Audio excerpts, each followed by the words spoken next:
Bolavinaka everyone. My name is Josephine and my question choice is cultural influences on identity.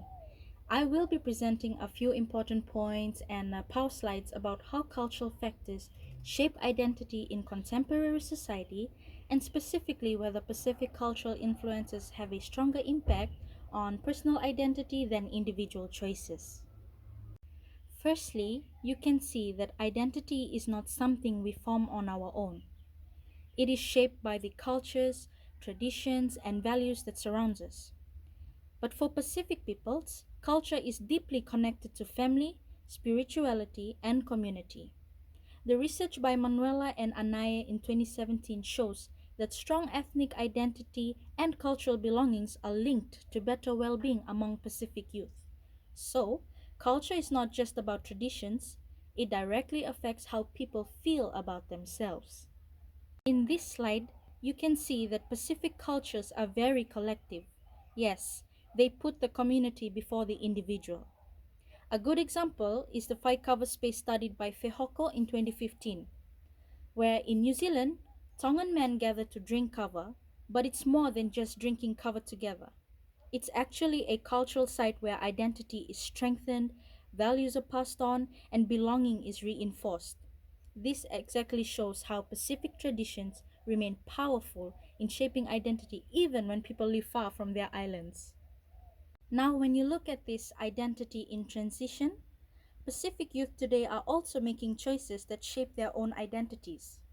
Inari and Lemusui Feauali'i in 2021 talk about how Pacific Islanders are re-evolving their identities by blending cultural heritage with modern influences like digital media, education, and global travel. This means that identity is no longer just about following traditions, it's also about personal creativity and adaptation. My next point is the cultural tug of war. In places like New Zealand and Australia, Pacific young people often face what Tia Tia Sith describes as a cultural tug of war, where on one side there are expectations from family and community, and on the other there are the values of individualism from the wider society. This can create tension, but it also gives young people the chance to form hybrid identities, which is choosing what to keep, what to adapt, and what to let go. So, to answer this question, I believe Pacific cultural influences often have a stronger impact on identity than individual choices. Because cultural belonging is deeply tied to family, right? Community and well being. But at the same time, individual choice is becoming more and more important, especially among young people who are finding ways to express hybrid and flexible identities. And finally, to conclude my presentation, Pacific identities today are not about choosing between tradition and individuality. No.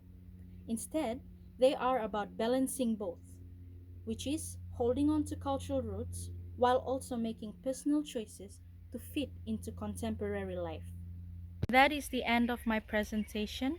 Now remember, you all have your own opinion on whether cultural influences have a stronger impact on personal identity than individual choices. Thank you all so much. God bless.